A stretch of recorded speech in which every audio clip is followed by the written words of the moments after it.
Tem muita gente que diz que Jesus não vai voltar. Muita gente diz que isso já foi uma coisa muito antiga e que Jesus não voltará. E simplesmente o Senhor nos abandonou. Outros dizem isso, né? Mas o Senhor tarda, mas não falha. E o Senhor está para voltar. Os sinais que ele disse no Evangelho, e também nós tivemos depois por várias revelações dele e de Nossa Senhora, ao longo dos séculos, para os santos e santas, simplesmente nos dizem que ele está voltando. E está muito mais perto agora do que esteve ao longo de toda a sua vida. Você pensou nisso? Está muito mais perto de Jesus voltar agora do que quando você estava aí há 10, 20 anos atrás. Se tiver essa idade toda, até muita gente que nos assiste tem até mais, agora está muito perto a volta dele. Já reparou também que tem muita gente que até a gente acha que já deveria ter partido dessa para uma melhor, às vezes para uma pior, né? Parece que Jesus mantém, o Senhor está deixando seus inimigos vivos para que eles vejam a vitória do Senhor. Pelo menos me parece, me dá essa impressão às vezes.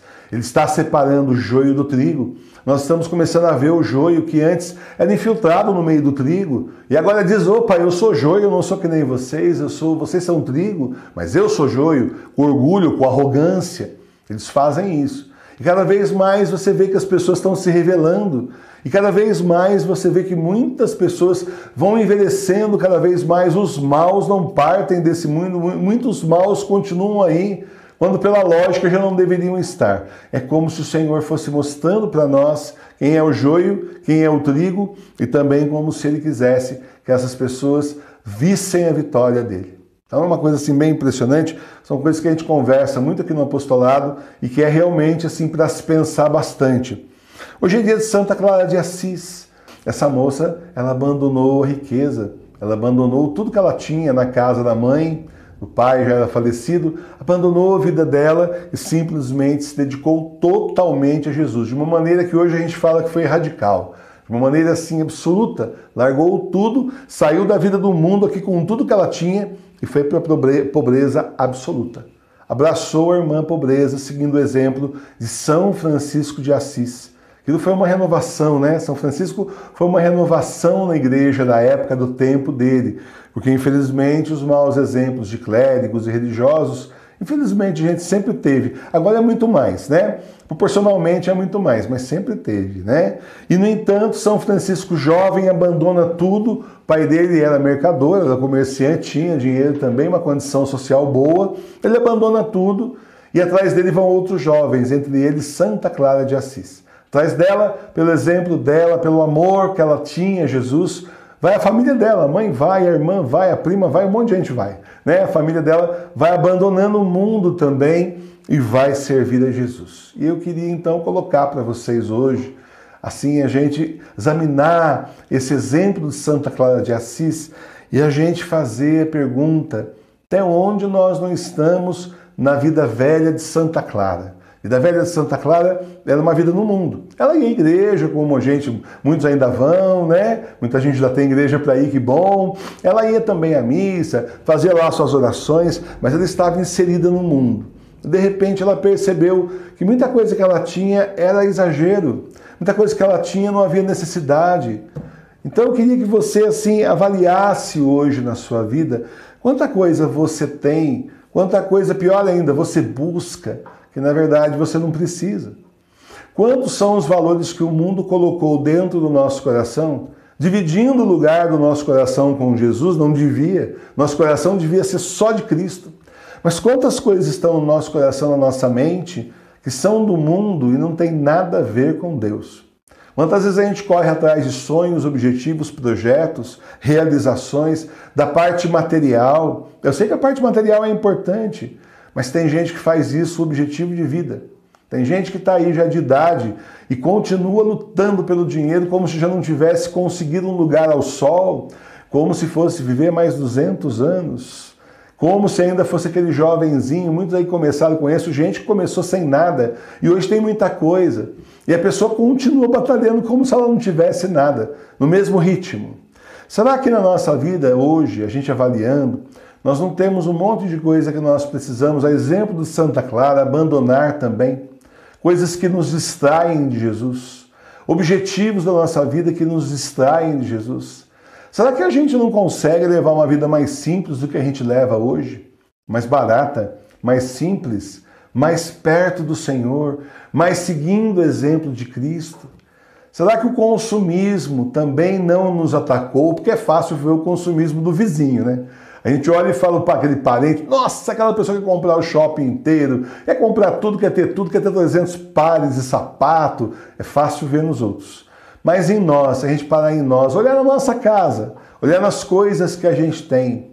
Será que você não tem algumas coisas guardadas na sua casa que você não precisa e que você não usa mais há muitos anos e continua lá, guardado lá, tomando espaço da sua casa? Vou aumentar a casa, vou fazer um quarto a mais porque a bagunça já não está cabendo mais, né? E de repente você podia dar uma geral nas suas roupas, podia dar uma geral nas suas coisas, podia dar uma geral na sua vida.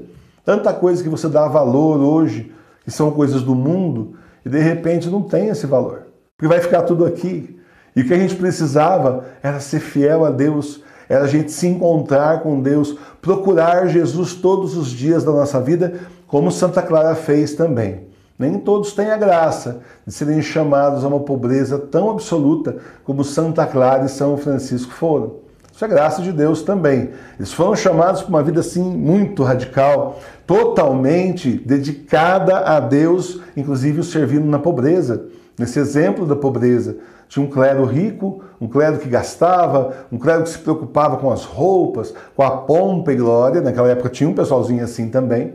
E eles então não, eles foram para o outro lado, eles foram para o outro extremo. Nem todo mundo tem esse chamado, essa graça de ir para esse extremo.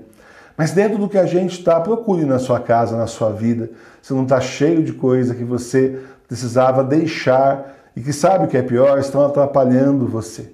Estão tirando você de Jesus, estão tirando você do Senhor. Foi assim que Santa Clara e São Francisco abandonaram tudo. Eles perceberam que eles não iam conseguir seguir ao Senhor como eles queriam, como era o chamado especial que eles tinham. Todo mundo, cada um de nós tem também um chamado. Nossa vida precisa ser modificada a partir de hoje. Ela precisa mudar para que a gente possa seguir mais o Senhor e menos o mundo. Porque o mundo nós sabemos, o príncipe desse mundo, o próprio Jesus já disse, é o demônio. O príncipe do mundo é ele. E ele então nos arrasta para ele. Não dá, gente, para ter uma Bíblia na mão e um jornal na outra. Porque para segurar a Bíblia precisa de duas mãos e o jornal também. Então ou você vai deixar a Bíblia no cantinho e vai abrir o jornal para ler, ou você vai deixar o jornal e vai abrir a Bíblia. Né? Isso não é possível. Seguir a Deus e o diabo não dá. Uma vela para cada um não tem condições. Em cima do muro não é lugar bom para estar. Ou é de um lado do muro ou é do outro. Né? É preciso fazer essa opção. Então pense nisso. Avalie.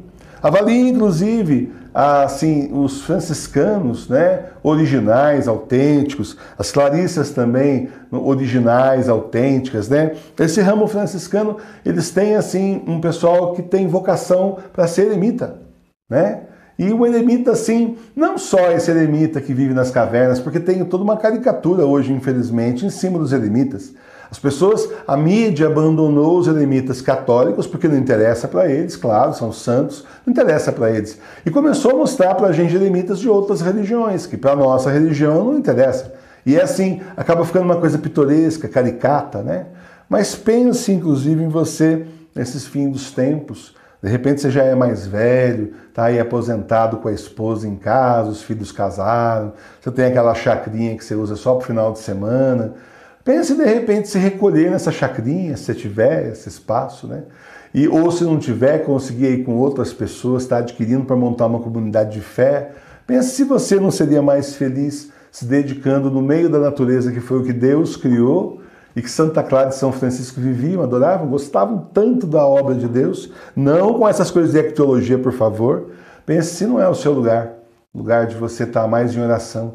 Trabalhar ali, plantar ali as verduras, criar galinha, essas coisas, né? Para você poder se alimentar quando vier o chip, que nós não vamos colocar.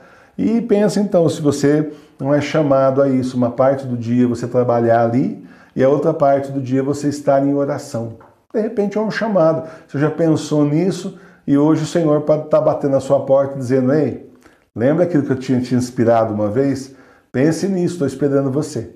Pode ser o seu chamado, né? Tem outros que são eremitas urbanos. Se recolhem mais em casa, trabalham, rezam, dedicam a vida ao Senhor, né? Então, são mais eremitas urbanos, não ficam nessa de vou para o shopping, vou passear, vou para isso, vou para aquilo. Pode ser um chamado seu. Outros podem ser que o chamado deles, né? Outros de vocês, o chamado seja ir mesmo para esses lugares, mas ser presença de Cristo, sinal de Jesus nesses lugares também. Porque o católico é chamado sempre a ser sinal de Cristo em todos os lugares. Então pense nisso, nós vamos conversar mais sobre isso, inclusive sobre os eremitas casados. Sabia que tem eremitas casados? Eu, professor Emilene, somos eremitas casados, né? Não são só os eremitas assim, religiosos, como por exemplo a Madre Sofia, né? Faz lá os 3 votos, né? Pobreza, obediência, castidade. Né? A gente é eremita casado, é a parte leiga dos eremitas, né? Então pense nisso, é uma primeira conversa, nós vamos conversar mais a respeito depois. Pense nisso. Mas, em especial, pense em tirar da sua vida as coisas que te distraem de Deus. Olha, busque primeiro as coisas do alto, o mais será acrescentado. O mais será dado por Jesus se você estiver buscando Jesus. Ele vai te dar aquilo que você precisa. A gente sempre reza aqui nas orações, eu coloco isso de propósito, inclusive. Eu digo assim, dai-nos, Senhor, aquilo que o Senhor sabe que precisamos. Porque muitas vezes a gente pede para Jesus aquilo que a gente não precisa, daí a gente não recebe. Porque a gente está pedindo aquilo que não é necessário. Então, que o Senhor nos dê o necessário para que a gente atravesse, faça essa jornada na nossa vida em direção a Ele. E no final, a gente possa pegar os talentos que nós recebemos aqui, duplicar, dobrar e entregar nas mãos do Senhor justamente a obra, que é a missão que Ele nos deu. Cada um de nós tem uma missão. Reze então todos os dias, pedindo ao Senhor, pedindo ao Espírito Santo, pedindo a Nossa Senhora, que mostre qual é a sua missão. O plano que Deus tem para você. Às vezes você está triste, infeliz na vida que você está agora, é porque não era para ser essa vida. Quando você encontrar a vida que Jesus tem para você, você vai ser muito mais feliz. Vai ter um desafio aqui, desafio lá, a gente tem as tentações do demônio, verdade, mas você tem aquela alegria de estar se encontrando com Deus, saber que você está no caminho de Deus, mais pertinho dele, porque é justamente o caminho que ele chamou você para estar junto com Ele em direção, então, ao fim dos tempos, à volta do Senhor sobre a nossa terra. Cruz de exorcismo da Sagrada Face. A cruz da Sagrada Face é um poderoso sacramental na luta contra o demônio. Adquira sua cruz da Sagrada Face na nossa loja virtual. Junto com a cruz vai um livrinho com a história dessa devoção e com várias orações da Sagrada Face para você rezar. Entre no link da descrição do vídeo, o pagamento é feito pelo PagSeguro e a cruz será enviada pelo correio.